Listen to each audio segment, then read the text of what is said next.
अनेक प्रश्न उपस्थित होत आहेत। काही नाही, 5 तारखेला 5 वाजता शपथविधी आहे, 4 तारखेला पर्यवेक्षक येऊन आमदारांची बैठक होईल आणि आमच्या विधिमंडळ गटाचा नेता निवडला जाईल आणि 5 तारखेच्या शपथविधीमध्ये किती मंत्री शपथ घेतील ते 4 रात्री तुम्हाला अधिकृतपणे सांगितले जातील। या शपथविधीचं आमंत्रण उद्धव ठाकरेंना असेल, राज ठाकरेंना असेल, कारण राज ठाकरेंनी महायुतीला बिनशर्त पाठिंबा दिला होता, दोघांना सर्वांनाच आमंत्रण असेल। उद्धवजी तर विधान परिषद सदस्य आहे, आपण विधानसभा विधान परिषद सदस्य राज्यसभा लोकसभा सदस्य यांना निमंत्रण देतोच, पण तुम्ही त्यांना प्रश्न एकदा तर विचारून आम्हाला माहिती द्या की ते येणार आहेत की नाही, निमंत्रण तर जाणार आहे। सर दुसरा एक महत्त्वाचा प्रश्न, लाडकी बहीण योजना ही महायुतीची खूप महत्त्वाची योजना होती, खरं तर गेम चेंजर म्हणावं लागेल त्या योजनेला, पण आता महायुतीमधले 3 पक्ष 3 दिशेकडे दिसतात आपल्याला, कारण अजित पवार असं म्हणतायत की ते वचन जे एकनाथ शिंदेने दिलं होतं, एकनाथ शिंदे असं म्हणत होते की 20 तारखेला मतमोजणी झाल्यानंतर तेव्हाच लाडक्या बहिणींच्या खात्यामध्ये पैसे जातील, आणि आता तुमचं असं वक्तव्य आहे की पुढच्या वर्षी किंवा नाही, तुमचा गैरसमज काढून टाका। एकनाथ शिंदेजींनी सांगितलं ते पैसे तर या महिन्यात जाणारच आहे ना, तो कुठं प्रश्न उपस्थित आहे। तुम्ही चक्रधर स्वामीच्या हत्तीच्या कथेसारखं करू नका। एकनाथ शिंदेंनी सांगितलं 5 हप्ते दिले, 6वाही हप्ता जाईल, 7वाही जाईल, 8वा जाईल। मला विचारलं की तुम्ही 2100 रुपये कधी वाढवणार आहे, म्हणजे हा निर्णय कॅबिनेटचा आहे, कॅबिनेट हा निर्णय घेईल की बजेटमध्ये पैसे वाढवायचे आणि ते पैसे कधीपासून द्यायचे, रक्षाबंधनाच्या दिवशी द्यायचे की 1 एप्रिलपासून द्यायचे, हा मंत्रिमंडळाचा निर्णय असतो, हा माझा निर्णय नाही आहे, हा मंत्रिमंडळाचा असतो। पण पुढच्या वर्षी 1001% पैसे दिले जाईल। पण सर निवडणुकीच्या आधी असं सांगितलं होतं की 2100 रुपये सरकार आल्यानंतर आम्ही लागू करू वगैरे, ह्या सगळ्या गोष्टी होत्या, मात्र आता मग जनतेमध्ये कुठेतरी एक वेगळा मेसेज जाईल का या गोष्टीमुळे की मला नाही समजलं, आम्ही देणारच आहोत तेच सांगतोय ना। सरकार आल्यावर देऊ म्हणजे आपण अर्थसंकल्पातच देतो ना, मग कुठं प्रश्न आहे, अर्थसंकल्पात देतोच आहे आपण। विरोधक आता टीका करू लागले आहेत की आता ही फसवणूक, विरोधकांना टीका करण्याशिवाय कोणता धंदा आहे तुम्हीच सांगा। तुमची जरी नार्को टेस्ट केली तरी एकच आवाज येईल, अपोजिशन वाले झूठ बोलते झूठ बोलते झूठ बोलते, प्रश्न कुठं उपस्थित होत आहे। आणि आता तर एक अपोजिशन कुठून पैसे आणणार, मग 3000 रुपये कुठून देणार होते तुम्ही? 3000 रुपये देणार होते सांगितलं ना, किती खोटे बोलतात होय। मग आता मला महत्त्वाचं एक विचारायचं आहे की म्हणजे मंत्रिमंडळ बैठक होईपर्यंत किंवा बजेट सादर होईपर्यंत जे आधी निधी जो महिलांना दिला जातो तो असणार आहे, तो असणार आहे का? मागच्याच बजेटमध्ये आपण ते घेतले आहेत ना, आपण पुरवणीमध्ये जुलैच्या पुरवणीमध्ये त्या पैशाची व्यवस्था केली, त्यामुळे प्रश्न उपस्थित होतो। पण शेवटचा एक महत्त्वाचा प्रश्न, महायुतीमध्ये कुठला तणाव निर्माण झालेला आहे का? कारण एका ठिकाणी एकनाथ शिंदे कुठेतरी नाराज असल्याच्या चर्चा रंगलेल्या आहेत, गृहमंत्री पदावरून कुठेतरी महायुतीमध्ये तणाव निर्माण झाला असं वाटतंय का? कारण खूपच लांब, असं आम्हाला नाही वाटत, असं विरोधकांना वाटतं आणि काही पत्रकारांना हाताशी धुवून ते बातम्या।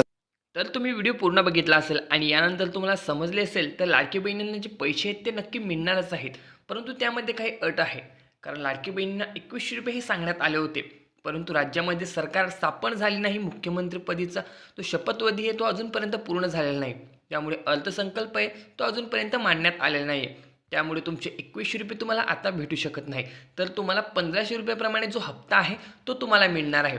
परंतु तुम्हाला कुठल्याही प्रकारची चिंता करण्याची आवश्यकता नाही, कारण भरपूर प्रमाणात जी अफवा आहे ती पसरवली जात आहे की तुम्हाला आता जे 1500 रुपये ते सुद्धा मिळणार नाही, ही योजना बंद झालेली आहे। तर योजना कुठल्याही प्रकारे बंद झालेली नसून ती योजना नेहमी सुरूच राहणार आहे, परंतु फरक फक्त एवढा आहे की जो अर्थसंकल्प मांडण्यात येईल, अर्थसंकल्पामध्ये जो 1500 रुपये आहेत ते 1500 वरून 2100 रुपये हे वाढवण्यात येणार आहे, परंतु तुम्हाला जो 6वा हप्ता आहे तो 6वा हप्ता तुम्हाला 1500 रुपयेप्रमाणे मिळणार आहे। त्यानंतर अजून एक महत्त्वाची अपडेट म्हणजे मुख्यमंत्रीपदाचा जो शपथविधीचा कार्यक्रम आहे तो 5 डिसेंबरला संध्याकाळी 5 वाजेला सुरू होणार आहे आणि शपथविधी झाल्यानंतरच तुमच्या खात्यावरती पैसे जमा होतील असे सुद्धा यामध्ये सांगण्यात आले होते। म्हणजे जो तुमचा 6वा हप्ता असेल तो 5 डिसेंबरला तुम्हाला मिळू शकतो आणि जो हप्ता असेल तो 1500 रुपयेप्रमाणे तुम्हाला आता सध्या तरी मिळणार आहे। त्यानंतरच जे अर्थसंकल्प मांडण्यात येईल त्यानंतर तुमचे जे पैसे आहेत ते 2100 रुपयेप्रमाणे वाढवण्यात येईल। त्यानंतर जी महत्त्वाची अपडेट म्हणजे लाडक्या बहिणींसाठी एकनाथ शिंदे यांनी भरपूर योजनांची माहिती सुद्धा देण्यात आलेली होती, परंतु आपण बघू शकता की अजूनपर्यंत मुख्यमंत्री पदाचा शपथविधीचा कार्यक्रम झालेला नाही आहे। त्यामध्ये जी तफावत आहे म्हणजे एकनाथ शिंदे यांना कुठल्याही प्रकारचे जे पद आहे ते अजूनपर्यंत मिळालेले नाही आहे। त्यांनी गृहपदाची जी मागणी केली होती त्यानंतर मुख्यमंत्री पदाची सुद्धा मागणी केली होती, परंतु अजूनपर्यंत तरी त्यांना कुठलेही पद हे मिळालेले नाही आहे। परंतु महायुती सरकार आल्यानंतर तुम्हाला 1500 ऐवजी 2100 रुपये देऊ असे यामध्ये सांगण्यात आले होते।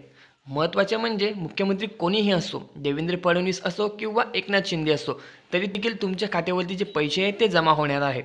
त्यासाठी तुम्हाला काही दिवसांची वाट बघायची आहे, कारण 5 डिसेंबरला जो शपथविधीचा कार्यक्रम आहे त्यानंतरच तुमच्या खात्यावरती 6वा हप्ता जमा केला जाईल आणि जो पुढचा हप्ता आहे तो 2100 रुपयाप्रमाणे तुम्हाला मिळणार. म्हणजेच अर्थसंकल्प सादर झाल्यानंतर तुमच्या खात्यावरती हे पैसे जमा करण्यात येतील.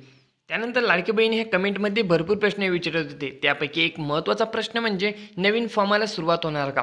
तर नक्कीच नवीन फॉर्म हे सुरू होणार आहेत, कारण सरकार स्थापन झाल्यानंतर शपथविधीचा कार्यक्रम होईल. शपथविधीचा कार्यक्रम झाल्यानंतर जे ऑनलाईन फॉर्म असतील त्यामध्ये जे तफावत आहे ती चेक केली जाईल. म्हणजे काही महिला अशा होत्या की त्यांच्या खात्यांवरती 1 हप्तासुद्धा जमा झालेला नाही आहे, परंतु काही महिलांच्या खात्यामध्ये 1 किंवा 2 हप्ते हे जमा झाले. तर त्या समस्या सोडवण्यासाठी आधी सर्वेक्षण हे केले जाईल. ते सर्वेक्षण केल्यानंतर पुढील हप्ते तुमच्या खात्यामध्ये जमा केले जाणार आहेत. त्यानंतर नवीन फॉर्मला देखील सुरुवात होणार आहे. त्यामध्ये काही निकष बदलू शकतात, कारण आता जर 1500 रुपयाऐवजी तुमच्या खात्यावरती 2100 रुपये हे जमा करण्यात येणार आहे, तर त्यासाठी तुम्हाला काही अटींची पूर्तताही करावी लागणार आहे. म्हणजेच तुम्ही मागच्या वेळेला बघू शकता की त्यामध्ये काही अटीसुद्धा सांगण्यात आल्या होत्या की एका घरामध्ये फक्त 2 महिला या योजनेचा लाभ घेऊ शकतात. त्यानंतर जर तुम्ही कर भरत असाल तर तुम्ही या योजनेचा लाभ घेऊ शकत नाही. त्यानंतर संजय गांधी निराधार योजनेमध्ये जर तुम्ही फॉर्म भरला असेल तर तुम्हाला योजनेचा लाभ मिळणार नाही. म्हणजे तुम्हाला जर आधी यामध्ये पैसे मिळाले असतील तर आत्ता मात्र तुम्हाला त्या संजय गांधी निराधार योजनेमार्फत जे पैसे मिळत आहे त्यामुळे तुम्हाला आता लाडकी बहिणीचे हे पैसे मिळणार नाही आहे. जर तुम्ही ऑनलाईन वेबसाईटवरती गेला तर तुम्हाला तिथे दिसून येईल, कारण जे महिला आहेत त्यांच्या नावापुढे जे ग्रीन मार्क आहे त्याच महिलांना पुढील हप्ते ते मिळणार आहे, आणि ज्यांच्या नावापुढे रेड मार्क आहे म्हणजे ते महिला संजय गांधी निराधार योजनेचा जो लाभ आहे तो घेत आहे. त्यामुळे त्यांना आता लाडकी बहीण योजनेचे जे पुढील हप्ते आहे ते मिळणार नाही आहे. त्यामुळे तुम्हाला आता ह्या सर्व अटी बघून घ्यायचे आहे. त्यानंतरच तुम्हाला आता नवीन फॉर्मला सुरुवात करायची आहे. तर काही महिलांनी फॉर्म भरले असता त्यांचे जे फॉर्म आहेत ते चुकीच्या पद्धतीने भरले गेले होते. तर नवीन ऑनलाईन फॉर्म सुरू झाल्यानंतर तुम्हाला एडिटचं ऑप्शन तिथे मिळणार आहे. ते ऑप्शन मिळाल्यानंतर तुमचा फॉर्म कुठल्या प्रकारे चूक झाली आहे किंवा तुमचं एखादी डॉक्युमेंट तुम्ही चुकीचं दिलं असेल ते देखील तुम्ही त्यामध्ये दुरुस्त करू शकता. म्हणजेच तुमचे जे राहिलेले हप्ते आहे ते राहिलेले हप्तेसुद्धा तुम्हाला मिळणार आहेत. परंतु तुमचे जे राहिलेले हप्ते ते 2100 रुपये न मिळता तुम्हाला ते 1500 रुपयेप्रमाणे मिळणार आहे. म्हणजे मागील जे 5 हप्ते होते ते तुम्हाला 7500 रुपये इतके तुमच्या खात्यावरती जमा करण्यात येणार आहे. जरी तुम्ही आता नवीन फॉर्मसुद्धा भरत असाल तर मागील सर्व हप्तेसुद्धा तुम्हाला हे मिळणार आहे. तुम्ही भरपूर व्हिडिओ बघितले असेल की त्यामध्ये सांगण्यात आले होते की पैसे वाटपाला आता सुरुवात झालेली आहे. 3 जिल्ह्यांमध्ये पैसे वाटप सुरू झाली आहे, 13 जिल्ह्यांमध्ये पैसे वाटप सुरू झाली आहे. तर हे जे पैसे असतात ते एकाच वेळेला DBT केले जातात. ते काही जिल्ह्यावाईज तुम्हाला वाटप केली जात नाही. त्यामुळे तुम्हाला अशा अफवांवरती विश्वास ठेवायचा नाही आहे. म्हणजे तुमचे जे पैसे आहे ते तारीख ठरल्यानंतर तुमच्या खात्यावरती ते यायला सुरुवात होईल. परंतु काही कारणाने तुमचे पैसे थोडे लेटसुद्धा होऊ शकतात, कारण DBTची जी प्रोसेस असते त्यामध्ये जर तुमचं आधार कार्ड बँकेला लिंक नसेल तर तुम्हाला हा प्रॉब्लेम होऊ शकतो. तर ते तुमचं जे बँक आहे ते बँक काही कारणाने जर लॉक झालं असेल तरीसुद्धा तुमच्या खात्यावरती पैसे येत नाही. कारण तुम्ही मागच्या वेळेला बघितलं असेल की काही महिलांचे जे पैसे आहेत ते अजूनपर्यंत आले नव्हते, पण तुमच्या शेजारचे जे महिला आहेत त्यांच्या खात्यावरती पैसे जमा झाले होते. त्याचेच कारण म्हणजे त्यांचे आधार कार्ड हे बँकेला लिंक होते, म्हणजेच DBT होते. त्यानंतर त्यांचे जे खाते आहेत ते चालू होते, कारण आपण काही व्यवहार करतो तेव्हाच आपलं खातं हे नेहमीच चालू असतं. जर आपण खूप दिवसांपासून व्यवहार थांबवलेला असेल तर आपलं खातं हे लॉक केलं जातं. त्यासाठी तुम्हाला eKYC ही करावी लागणार आहे. त्यासाठी तुम्हाला eKYC करून घ्यायची आणि तुमचं खातंसुद्धा चेक करून घ्यायचं आहे की तुमचं खातं हे ॲक्टिव्ह आहे का. ॲक्टिव्ह असेल तरच तुमच्या खात्यावरती DBT मार्फत जे पैसे आहे ते पाठवले जातील. त्यासाठी तुम्हाला बँकेला भेट द्यायची आणि जे KYCचा फॉर्म आहे तो आताच भरून घ्यायचा आहे. म्हणजे तुम्हाला पुढे प्रॉब्लेम येणार नाही आहे, कारण योजनेचे पैसे पडल्यानंतर बँकेमध्ये खूप प्रमाणामध्ये गर्दी ही आपल्याला बघायला मिळते. मागच्या वेळेला लाडकी बहीण योजनेचे जेव्हा हप्ते पडले होते तेव्हा बँकेमध्ये भरपूर प्रमाणात ही गर्दी आपल्याला पाहायला मिळाली आहे. त्याचे कारण म्हणजे भरपूर महिलांनी eKYCचा फॉर्म भरला नव्हता आणि त्यावेळेला ते KYCचे फॉर्म भरत होते आणि काही महिला हे पैसे काढण्यासाठी त्यामध्ये आलेले होते. त्यासाठीच तुम्हाला ते पैसे पडल्यानंतर तुम्ही तिथे जाऊन काही उपयोग होणार नाही, कारण बँकेमध्ये तुमची जे नंबर आहे तो लागणार नाही, कारण खूप प्रमाणामध्ये त्यामध्ये जी गर्दी आहे ती आपल्याला दिसून येते. त्यामुळे तुम्हाला आत्तापासूनच ही तयारी ठेवायची आहे, म्हणजे येणारे पैसे तुमच्या खात्यामध्ये लगेच येणार आहे. त्यासाठी जर तुम्हाला अजून कुठल्याही प्रकारची माहिती हवी असेल तर तुम्ही कमेंटमध्ये विचारू शकता. चॅनलला सबस्क्राईब केले नसेल तर नक्की चॅनलला सबस्क्राईबसुद्धा करून ठेवा.